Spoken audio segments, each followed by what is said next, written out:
When preparing for the AP World History exam, I use a lot of pens and highlighters. I also use sticky notes within my textbook for gisting, details, and understanding key concepts. I use different colored pens to represent key concepts and details as well when I wrote them down on a piece of paper or in a notebook. On the day of the exam, it is mandatory to bring a number 2 pencil as well as a black or blue pen. Instead, bring 2 of each. When I was taking my exam, my blue pen stopped working as I was writing the conclusion to my long essay question. Thankfully, I had a spare pen, so I could finish my long essay question. Having spare materials can save time, which is extremely essential on the AP World History exam, considering there is a lot of handwritten work that is completed within short periods of time. The second step is to take as many practice tests as you can and grade yourself on them. There are 4 sections to the exam: the multiple choice, the short answer questions, the long essay question, and the document-based question. Take practice tests that assess one of the 4 sections. Don't take the entire test with all 4 sections frequently. It's better to break apart the practice test and tackle one section at a time. Doing it all in one go can be tiring. It's like practicing for a marathon by running a marathon before the real deal. When you do the Dbq or Leq, you want to grade yourself based on the rubrics that are provided on College Board. The College Board website has the rubrics for the AP exam, which can be found in the description below. These are the same rubrics that are used to grade both your document-based question as well as your long essay question on the AP World History exam. Pay attention to which rubric to choose, however, as there are 2 different sets of rubrics for the 2 questions. Rubrics change by year, considering the test is updated every other year.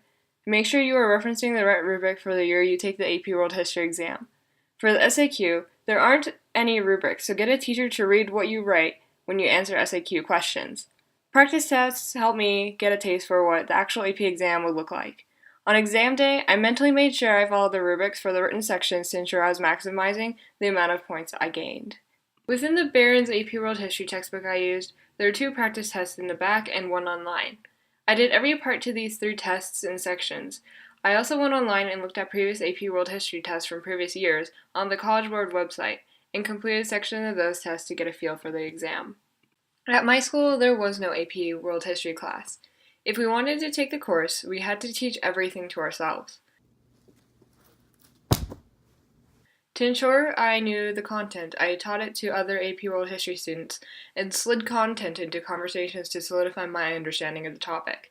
Not only did this help me better understand the knowledge, it also helped others understand the content and understand how one event impacted another. Since the AP World History course was self-taught, we were provided study sessions led by someone who used to grade the actual AP World History exam. We learned a lot of valuable study tips, including the spiral method. To be successful on the AP World History exam, you're most likely going to want to form a study group and have a few study sessions. Others people's insight spark more understanding about a topic. You may think you know the ins and outs of an event, but other people will provide you with more insight. A good study source is the spiral method. The spiral method is where key concepts are written on large sticky notes, while details about the larger subjects are written on smaller sticky notes, and are posted on a spiral. The spiral encapsulates the time period of the event and where it falls in history. One example of this was in Period 3, where trade led to cultural diffusion. Some examples of this included Omani merchant communities in the Indian Ocean, as well as Buddhism traveling up the Silk Road. I also practiced for the exam by making the content enjoyable. I looked at a lot of history memes on Instagram to understand the concepts. It may seem unbelievable, but it totally helped. I'd make the content more enjoyable by putting it into my own words as well.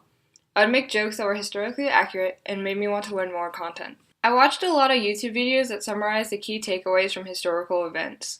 Some trusty sources include John Green's Crash Course World History and Bill Wurtz's History of the Entire World, and History of Japan. Links to some of these videos will be in the description below. When you have 1 week before the exam, you're going to want to cut down on sugars and start eating healthy. This will help you get the energy you need before the test, and you'll feel good about yourself. Even if you don't want to do it, eat healthy for the most part. When I prepared for the exam, I mostly ate fruits as snacks and maybe something unhealthy, but the amount of unhealthy food I had was very limited.